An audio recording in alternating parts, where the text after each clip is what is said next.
In 1859, in the quiet countryside of Kentucky, a 12-year-old girl walked down the aisle, her veil hiding not innocence, but a secret that would haunt generations.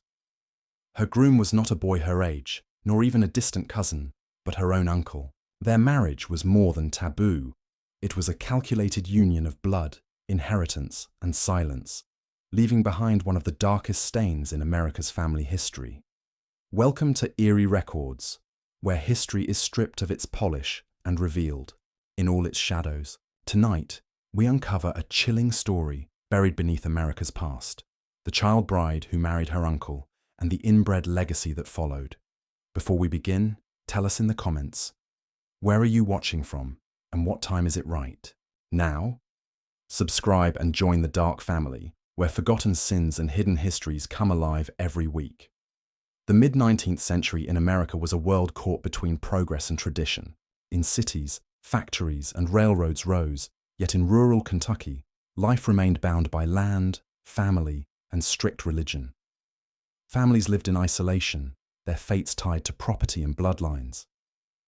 In one such family, a girl was born in 1847. Her name is scarcely remembered now.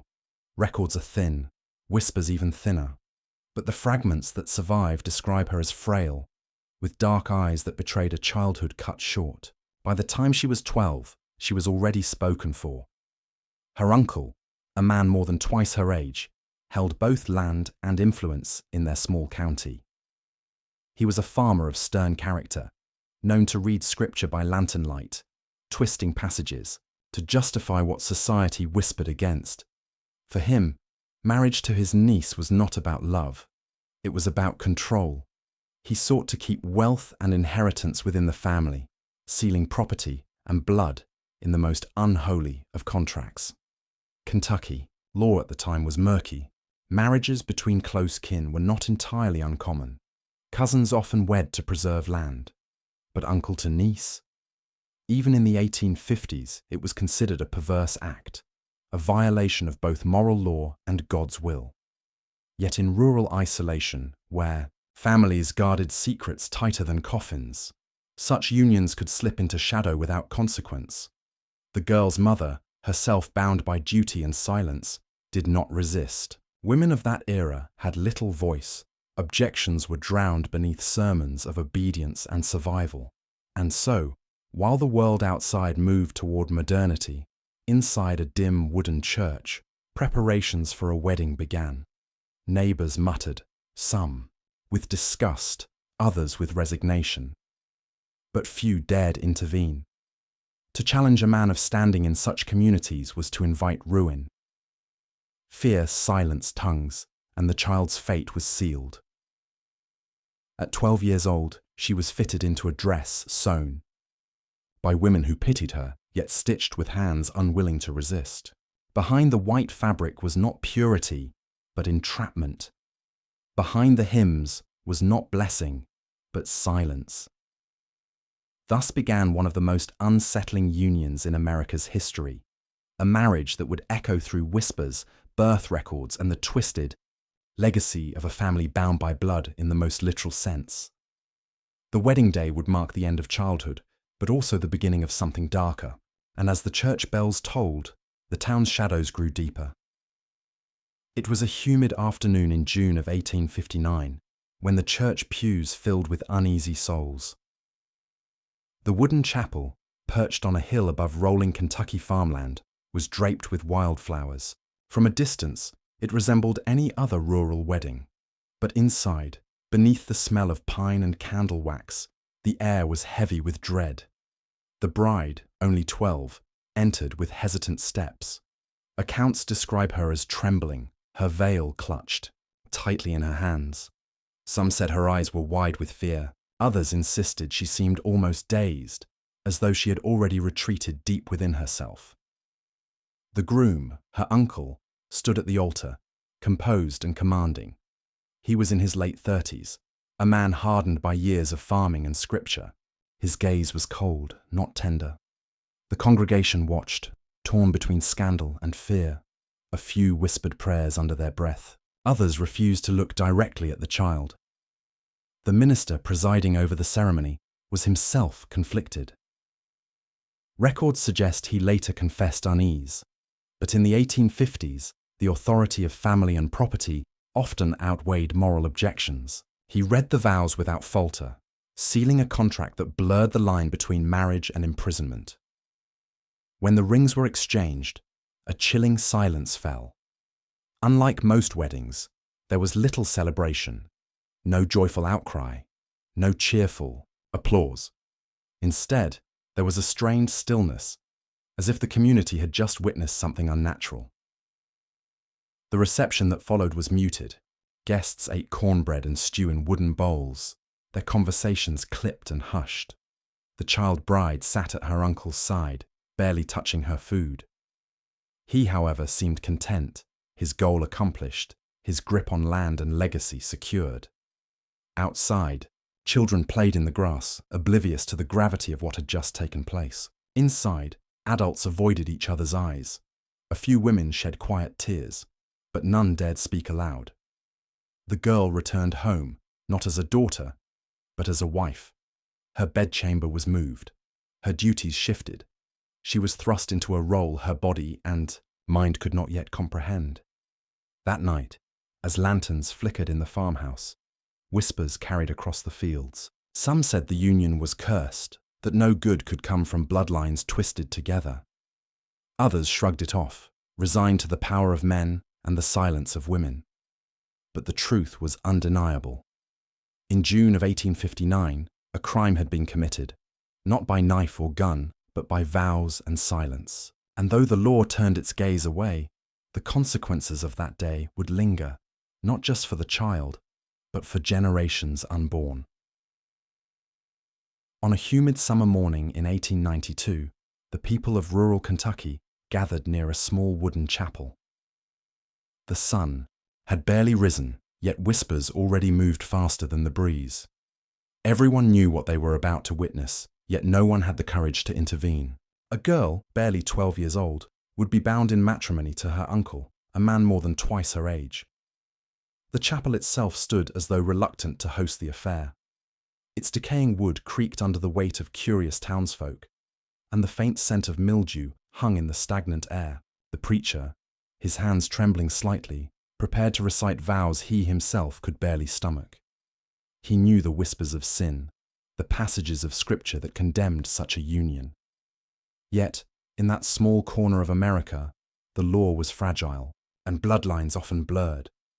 The bride entered in silence, her white dress nothing more than a modest hand-sewn garment. Her face revealed no joy, only confusion, a child's face forced into the mask of a woman. Some women in the pews turned their heads away, unable to bear the sight. Others stared, their eyes a mixture of pity and fear. For in communities where survival meant loyalty to kin, silence was often safer than outrage. The groom, her uncle, stood with grim resolve. To him, this marriage was not an act of love, but of preservation. Families such as his clung tightly to their blood, terrified that outsiders might corrupt it or seize what little property they had. Marriage within the family was not simply tolerated, it was seen as tradition, even duty. And so, with steady hands, he reached for the child who had no power to resist. When the preacher's voice finally rang out, "Do you take this man?" The girl's eyes wandered as though searching for escape. But no escape came. The townsfolk remained silent, their complicity hanging heavy in the air. With a faint nod, perhaps coached or perhaps surrendered, she agreed. The ring slid onto her finger. The vows were sealed. What followed was not applause nor joy, but a hollow silence that spoke louder than any blessing. The townsfolk filed out, whispering prayers under their breath, as though afraid that God himself might punish them for their inaction. The bride and groom walked away together, though nothing about their union resembled love. This was not merely a marriage. It was the sealing of a family's darkest legacy, one that would ripple through generations, bringing with it deformity, illness, and madness. For when blood runs too closely, the body begins to betray itself. And in this family, the curse was only beginning to unfold. The marriage of a child to her uncle should have ended as a dark whisper in Kentucky's backwoods, forgotten with time. Yet its true horror emerged not in the ceremony itself, but in what followed, the children born of blood too closely entwined. By 1894, only 2 years into the union, the young bride, still only 14, gave birth to her first child. The delivery was difficult, the cries of labor echoing through the night in the wooden cabin the couple called home. But when the baby finally emerged, the midwives exchanged troubled glances.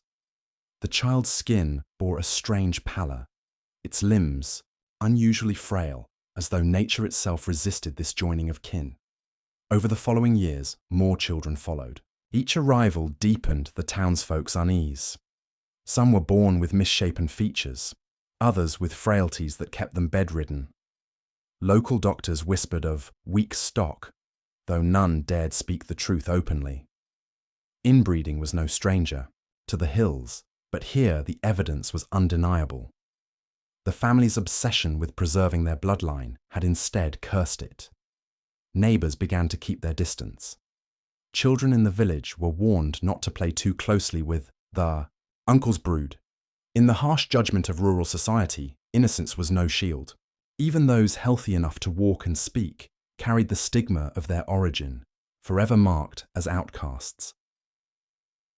By the late 1890s, tragedy had woven itself deep into the family. 2 infants did not survive their first year. A daughter, born blind, lived only until the age of 6. Another boy, plagued by seizures, grew frail and thin until consumption claimed him before he reached adolescence. The surviving children were seen wandering barefoot near the creek, their clothes tattered, their faces pale as ghosts. The young bride, now a mother several times over before reaching womanhood, carried the weight of this sorrow in silence. Her childhood had been stolen, her body forced into a cycle of bearing and burying. Villagers recalled her blank expression, as if she had long since drifted into a world beyond her own suffering. The uncle husband, meanwhile, appeared unmoved. To him, the children's frailties were not curses, but inconveniences, consequences of duty to family that he alone would never question. The gossip spread wider. Travelling merchants carried tales of the family across county lines, whispering of the inbred bride and her sickly offspring. Soon, their story was no longer just a local shame, but a cautionary tale muttered in hushed tones throughout the Appalachian hills. Yet what made the story endure was not only the suffering of the children, but the eerie inevitability of it all. Each birth seemed to carry the weight of doom. Each grave dug in the small family plot a reminder that some legacies were not built for survival. The marriage that began in whispers of sin had become a living testament to the dangers of binding blood too closely. But this was only the beginning. For as the century turned, the family's curse would deepen, drawing them further into isolation, until they were no longer just neighbors in Kentucky, but specters haunting America's most inbred history. By the dawn of the 1900s, the small, Kentucky settlement where the girl bride lived had changed forever. The family's strange union was no longer a matter of whispered suspicion. It was an open wound in the conscience of the community. Every crooked step of their children, every fragile cough carried on the mountain winds, reminded the townsfolk of what happens when blood binds too tightly. At first, neighbors showed a cautious pity. Food was sometimes left at their door. Old women whispered prayers for the pale, sickly children. But as the years passed, sympathy curdled into superstition. Stories spread like wildfire through the hollows, claims that the children were cursed, that their deformities were punishments from God himself. Mothers pulled their children close whenever the family passed on the dirt roads. No one wanted to share a well or a pew with those marked by such scandal. The bride, still only in her 20s yet aged beyond her years, became a ghost in her own town. Her face, once that of a child, now bore the hollow look of grief and exhaustion. She moved quietly, her eyes fixed downward, as though she carried the shame of generations on her frail shoulders. The uncle husband, however, met the stairs with cold defiance. He carried himself with the arrogance of a man convinced that what he had done was tradition, not sin. In the taverns and general stores, men muttered of the inbred lot. Some swore that they could see the curse of incest in the children's faces, jaws too slack, eyes too far apart, bodies that seemed to resist growing strong. Whether true or exaggerated, these tales were passed on until fact and folklore blurred into one chilling legend. By 1905, isolation became their reality. Invitations to gatherings never reached their door. When sickness swept through the town, they were left to fend for themselves. Children who once might have played with their kin now jeered from a distance, taunting them with cruel names. In a land where community meant survival, the family had become untouchable. Yet in this exile, a darker transformation began. The family withdrew not only from neighbors, but from the world itself. The uncle dug deeper into the belief that his choices were justified, that outsiders simply could not understand the purity of kinship. The bride, bound by silence and duty, followed his lead, retreating into the shadows of their wooden cabin. And so, the hills carried whispers of them, not as neighbors, but as phantoms. Travelers spoke of a family barely seen, yet always felt. Children were warned not to wander too close to their land. What had begun as scandal had become legend, a living myth of bloodlines twisted too far, but isolation did not erase them. It only deepened their story. For the family's tale would not end in silence. It would grow darker, more tangled, and more infamous as the years dragged on. By the second decade of the 1900s, time had carved its scars into the family. The 12-year-old bride, now a mother many times over, bore the hollow look of a woman consumed by her own choices, or perhaps more truthfully, by choices forced upon her. Yet the cycle of bloodlines twisted too tightly did not end with her. It carried into the children, who had never asked to be born into such a legacy. Some of the children lived, though frail and often sick. Others did not survive infancy. Local records from the county clerk's office tell a grim story. Infant deaths noted without detail, marked only with the cold word, stillborn. Neighbors whispered that the land itself rejected the union, that the soil could not nurture children born of such sin. And yet, the uncle husband pressed forward, determined to see his lineage continue. Among the surviving children, the evidence of blood's weight was undeniable. Some carried obvious deformities, twisted spines, malformed limbs, faces that bore the unsettling symmetry of kin too closely related. Others seemed to live in shadows of the mind, unable to speak or learn as other children did. In the mountains, they were described as slow, but behind that word was a lifetime of limitation and often ridicule. The bride watched in silence as her children bore the punishment for what had been forced upon her.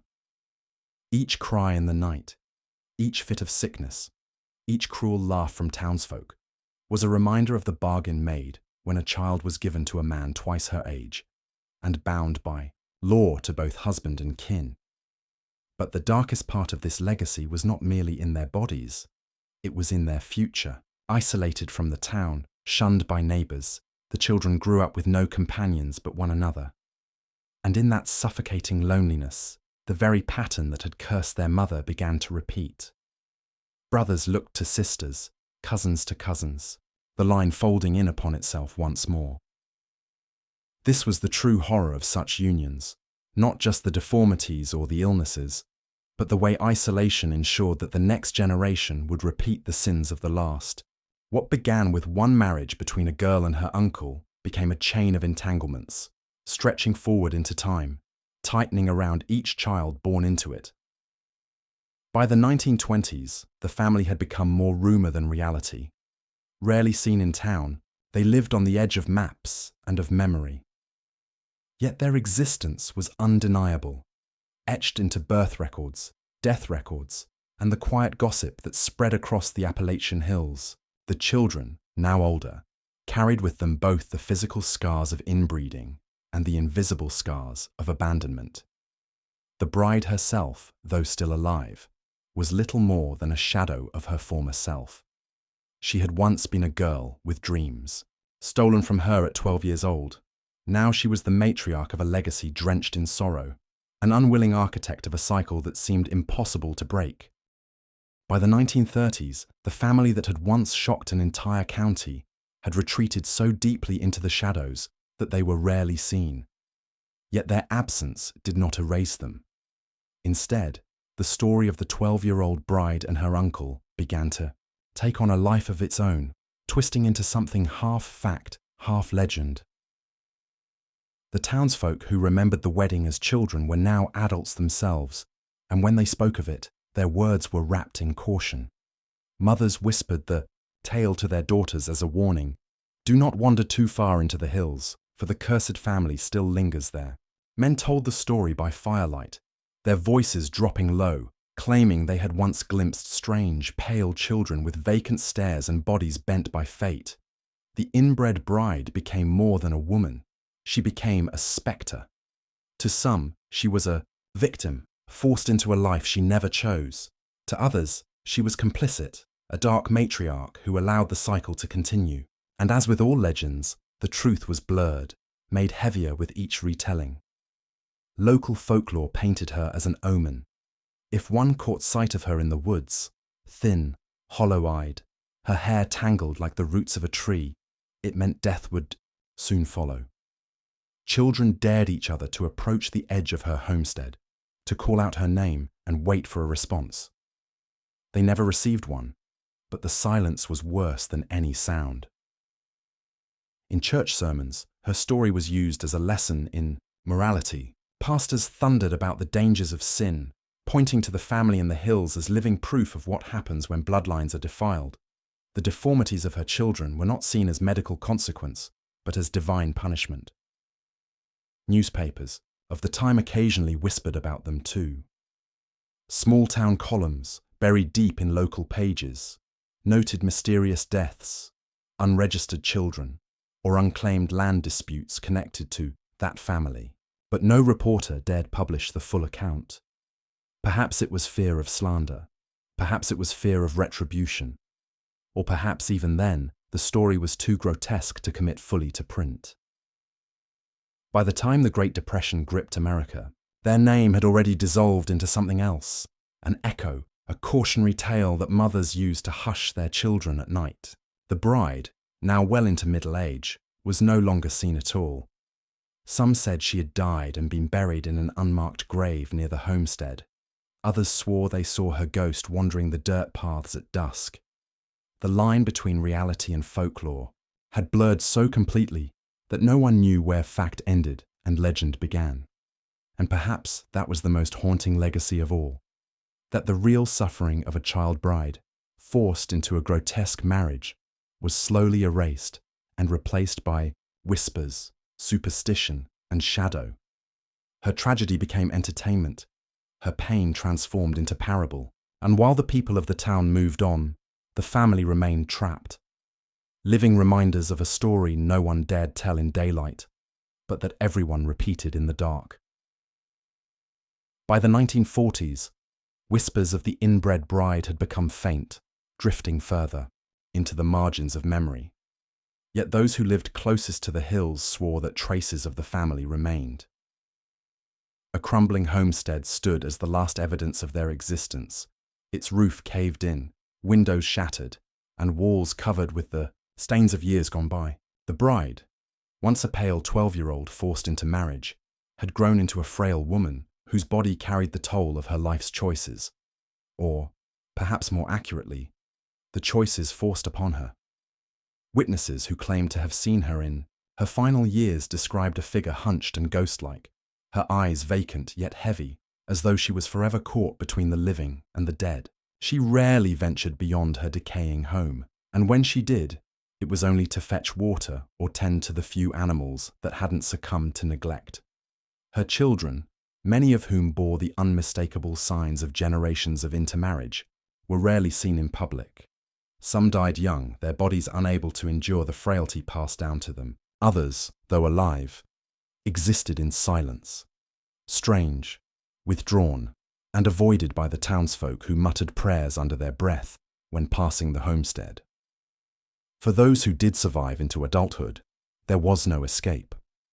Without education, without community, they remained tethered to the same cursed soil their ancestors had walked upon. Death slowly thinned their ranks. Small grave mounds, unmarked and often swallowed by weeds, appeared near the property, each one representing another fading branch of the family tree. No funerals were held, no prayers were spoken.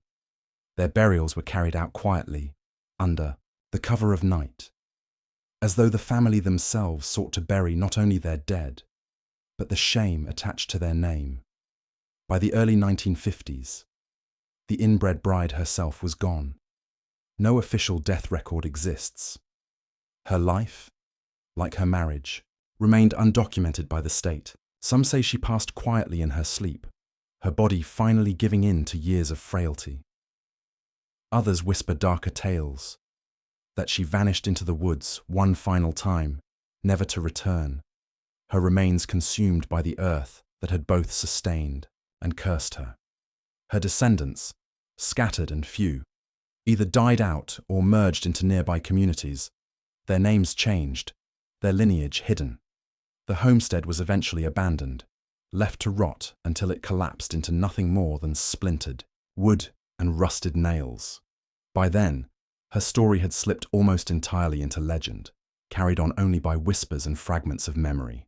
The girl who had once been a child bride, married to her uncle in a ceremony that defied morality, faith, and law, became a ghost of history.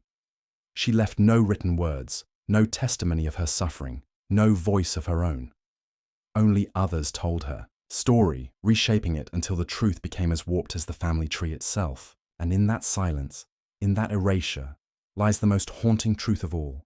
She lived and died in darkness, remembered not as a person, but as a warning. The tale of the 12-year-old bride did not end with her death.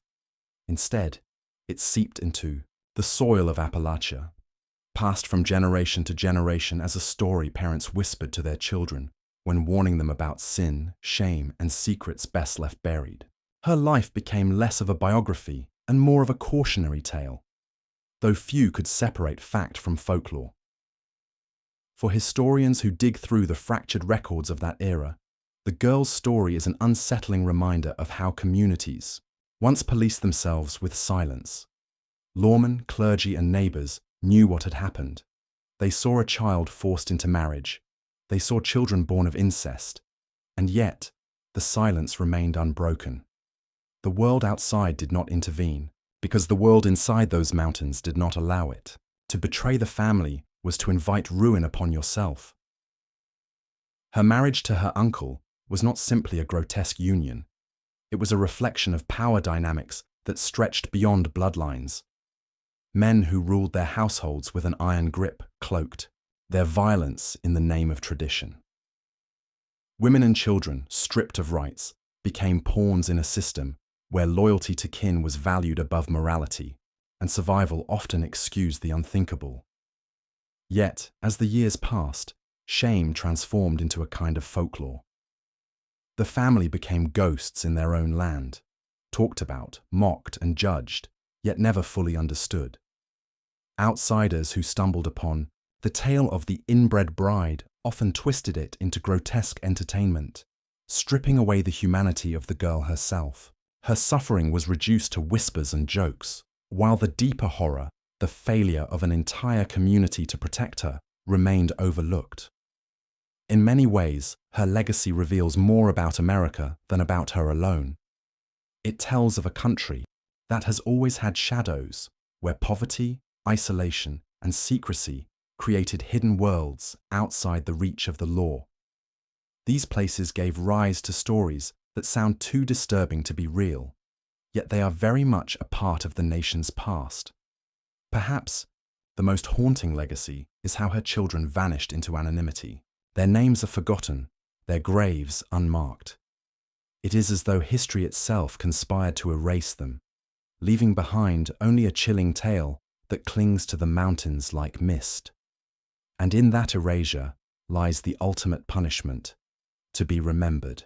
not as individuals with lives and hopes, but as symbols of sin, shame, and corruption. The 12-year-old bride may never have imagined that her name, or what little remains of it, would be carried through centuries as a warning.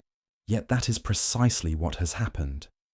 Her life, stolen from her before it began, serves as an eternal reminder. When silence reigns, darkness thrives. And when power goes unchallenged, even a child can be sacrificed to keep a bloodline alive. And so, we arrive at the end of her story, a tale that should never have existed, yet one that America allowed to unfold in silence. A 12-year-old child, robbed of her innocence, bound to a man who should have protected her, and remembered only as a symbol of decay in the family tree. Her tragedy is not just hers. It belongs to all who looked away. The mountains where she once lived remain quiet today, their valleys heavy with mist, their paths scarred by time. Yet if you walk there long enough, some say you still feel her presence. A reminder that not every ghost is born from death. Some are born from memory, from shame, from injustice too great to be forgotten. Her story forces us to confront a darker truth about history.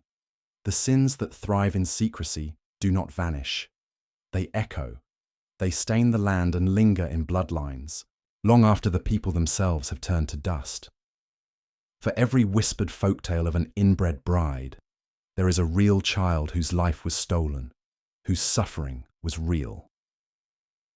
This is why Eerie Records tells stories like hers, not to sensationalize, but to remember, because when history is buried, it repeats.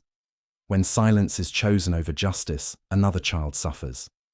And when power hides behind tradition, darkness is allowed to grow unchecked. If you've made it this far, I ask you, what is more frightening, that her life ended so young, or that we may never know how many others shared her fate, forgotten in the shadows of history? Perhaps that is the most chilling truth of all. We tell ourselves these things could never happen again. Yet, as history reminds us, evil often wears the face of the familiar. Sometimes, it even shares your blood. This has been another journey into the forbidden corners of America's past. If her story unsettled you, let it also remind you of the cost of silence. Thank you for watching Eerie Records. Comment below where you're watching from and the time of night you've joined us. Don't forget to subscribe and join our growing, dark family. For here we remember the stories others wish to forget. And as you close your eyes tonight, remember this: some families are bound by love, others by secrets too horrifying to escape.